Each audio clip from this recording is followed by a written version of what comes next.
Hey guys, welcome back to the channel. In this video, I want to share something with you that I came across on Twitter from the US Hemp Roundtable.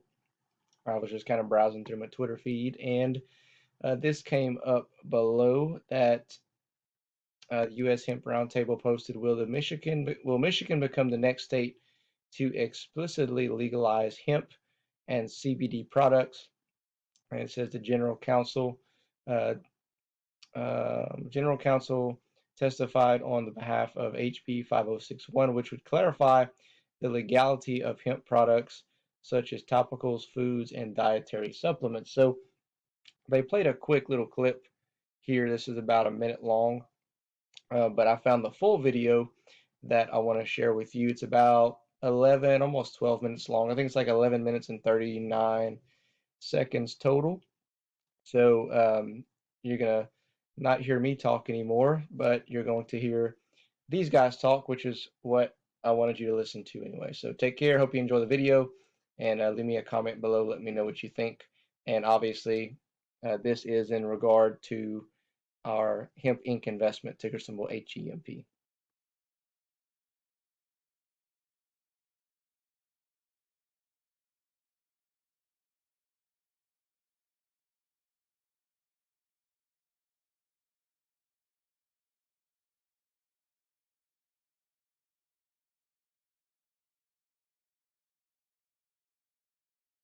Right, next, wishing to testify in support of the bill is Jonathan Miller via Zoom. Are you there?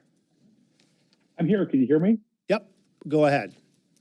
Good morning. I'm Jonathan Miller. I'm the General Counsel for the U.S. Hemp Roundtable, which is the hemp industry's national advocacy organization.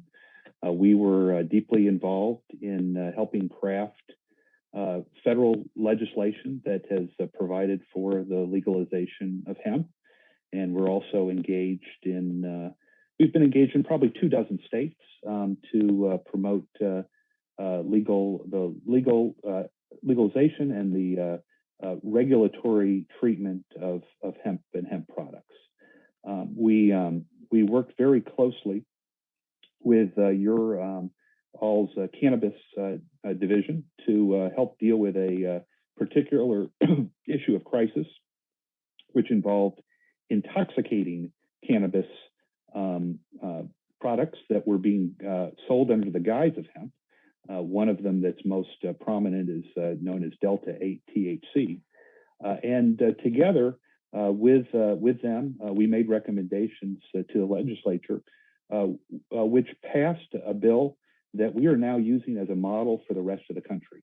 Michigan's law in terms of how we treat intoxicating cannabis versus non-intoxicating hemp is something that has already been copied in California and is something that we are sharing with other states across the country. So real big kudos to Michigan for taking a national leadership role on this.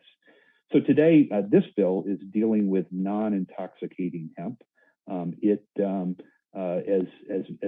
the representative mentioned before me, this is deals with the subject of the most popular hemp product, which is CBD. About 60% of all hemp grown across the country is for the purposes of CBD. That's not always going to be the case, but right now it's the most popular product. And unfortunately, a few years ago, a state agency in Michigan sent out public guidance arguing that it was illegal to sell CBD as a dietary supplement or a food and beverage additive. Now, you might ask, wait a minute, I see CBD being sold everywhere in Michigan, and it has. But unfortunately, it is now being sold in this gray area where the state has said that it's illegal. And yet folks across the state have great demand and interest in purchasing these products. So what this legislation does, it does a number of small and technical things, but the main thing it does is it makes clear that hemp-derived CBD, as long as it's not intoxicating, can be added to dietary supplements and to food and beverages. What that will do is it will take the gray markets, make them black and white, allow the state to regulate these products as dietary supplements and as food and beverages. And so it will not just be folks who are willing to take the risks of violating the law that are going to be selling these products, but rather it will open up a real boom in markets for these products, which ultimately is to the benefit of hemp farmers in Michigan. This will really dramatically increase these markets in Michigan. We've seen this transpire. If Michigan passes this law, these bills, it will be, I believe, the 27th state to do so. Again, California just did last week, and most of the states that border Michigan already have these protections, and we would love to see Michigan do the same. And so this is a vote in favor of legalizing a product that is very popular for consumers, one that is very helpful for farmers, and being able to now put it into the regulatory sphere so it's no longer this gray market. I'll stop there and see if you all have any questions for me. Thank you. As anything new comes online, it's kind of gray areas all over, and what we try to do is try to bring them in. I'm glad to see that you're trying to, get a happy medium so that the hemp growers can continue growing. No pun intended, in the state. How many hemp growers do we have right now? Do you know by any chance? I don't know that, but I do know that it's become something that's become a real exciting crop. There was an article in the Detroit News about this just a couple days ago, and there's demonstrated significant interest. But you'll see in that Detroit News concern about the gray area regulation and why this bill would be so important. So what's the market for hemp right now? Where do they take their product to get processed if you're growing it? So there are processors, in Michigan and across the country, and there is a tremendous demand for dietary supplements, which tinctures, gummies, tablets. But the really exciting, huge market that we're expecting to open is in food and beverages, where you've got Molson Coors, for example, in Colorado. Adding CBD to some of their products because it's clearly legal in Colorado, and many other big food companies and drink companies taking a close look at adding these products. Once those markets open, Katie bar the door, it will be a tremendous opportunity. All right, thank you, Representative DeMoose. I have a question. Just help me with it from an educational standpoint. Now that we're talking about putting this in, legalizing these sort of casual consumer products that anybody can get, what type of drug interactions do we need to be aware of with CBD oil? So CBD has been in a very concentrated form, has been approved as an FDA drug, a product called Epidiolex, which has been studied very closely and approved in that form. There has been a ton of research done on CBD as a dietary supplement, food and beverage additive at much lower milligram levels than in that approved product. And what's been determined is that it is has a very strong safety profile. The adverse effects that have been reported for legitimate hemp-derived CBD products are very, very, very low. And I'm unaware of any studies that have demonstrated drug interactions with other products. Now, obviously, this is a new, relatively new product. It was just 2018 when hemp was legalized federally, and I'm sure there'll be more studies.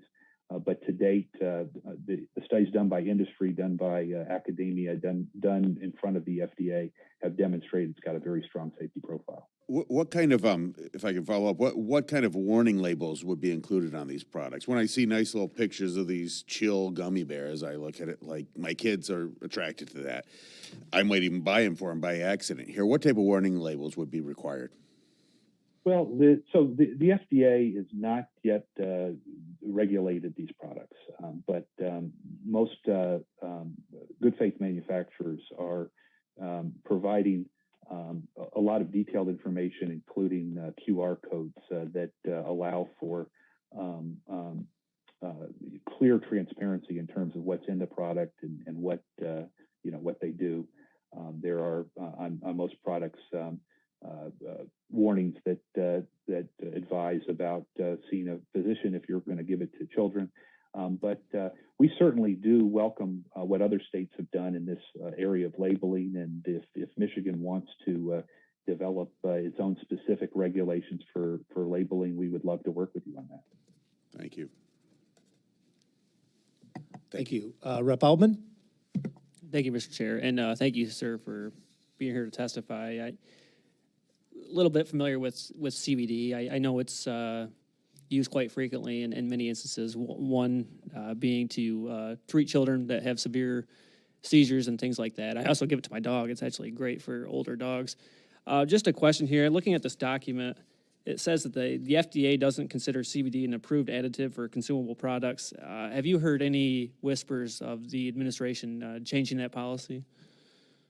Yeah, so the latest, I guess more than a whisper, less than a shout, was that the acting commissioner of the FDA just gave a public speech about this and said that they were not opposed to CBD as a matter of policy, but that their hands were tied by what's known as the investigational new drug preclusion, IND preclusion. So CBD, as I mentioned before, had been approved as a drug, and there's a law on the books that says that if it's been approved by a drug, it cannot then subsequently be approved as a dietary supplement or food and beverage additive. Now, we as the industry disagree at the timing of that. We believe these products were sold prior to the drug approval. But what's very clear is that we need to have legislation in Congress to address this. There is a bill right now, HR 841, that has been introduced. It has 31 co-sponsors, 19 Democrats and 12 Republicans, which, as you all know, that kind of bipartisanship is quite rare in Washington. And we're expecting a hearing on that within the next couple of weeks. So we're hopeful that by the end of this year, early next year, that the FDA will be the barriers to the FDA getting involved in regulating these products will be lifted, and we'll be able to start having federal regulations. Oh, that's great to hear. I look forward to that. Nothing further from me, Mr. Chair. Thank you. All right. Do we have any other questions? All right. Not seeing any. Thank you for your testimony. I really appreciate you coming out today.